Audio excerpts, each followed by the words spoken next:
আসসালামু আলাইকুম। আজকে আমি পেঁয়াজের পাতা ও মসুরির ডাল দিয়ে পাকোড়া তৈরি করব। সেই জন্য এখানে আমি 2 আটি পরিমাণ পেঁয়াজের পাতা ছোট ছোট করে কেটে ধুয়ে পরিষ্কার করে নিয়েছি। সাথে নিয়েছি হাফ কাপ পরিমাণ মসুরির ডাল। এই মসুরির ডাল আমি 30 মিনিট ভিজিয়ে রেখে তারপর ধুয়ে পরিষ্কার করে নিয়েছি।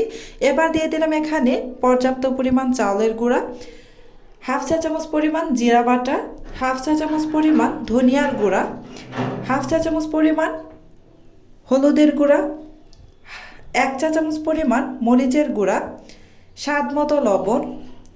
আর দিয়ে দিচ্ছি এখানে হাফ কাপ পরিমাণ পেঁয়াজ কুচি, 4টে কাঁচামরিচ কুচি।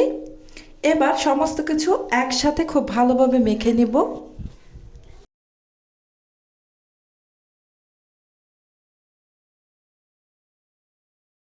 এবার চুলায় একটা প্যান বসিয়ে গরম করে এতে আমি 1/3 কাপ পরিমাণ সয়াবিন তেল দিয়ে দিলাম।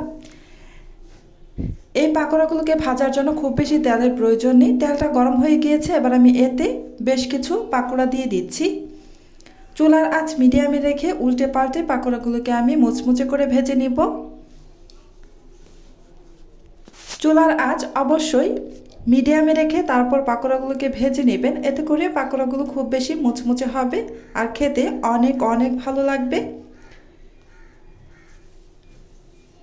কিছুক্ষণ পর পর আমি উল্টে পাল্টে পাকোড়াগুলোকে ভেজে নিয়েছি। সেম প্রসেসে আমি বাকি পাকোড়াগুলোকেও ভেজে নেব। এই পেঁয়াজ পাতার পাকোড়া খুব বেশি উপকরণ লাগে না, এগুলো ভাজতে অল্প উপকরণেই অনেক অনেক বেশি ভালো লাগে খেতে। এই পাকোড়াগুলো গরম গরম ভাত বা টমেটো সসের সাথে খেতেও দুর্দান্ত লাগে। আজকের মতো এখানেই বিদায় নিচ্ছি। আবারও চলে আসবো অন্য কোনো দিন নতুন আরও একটি রেসিপি নিয়ে। আপনারা অনেক বেশি ভালো থাকবেন, সুস্থ থাকবেন। আল্লাহ হাফেজ।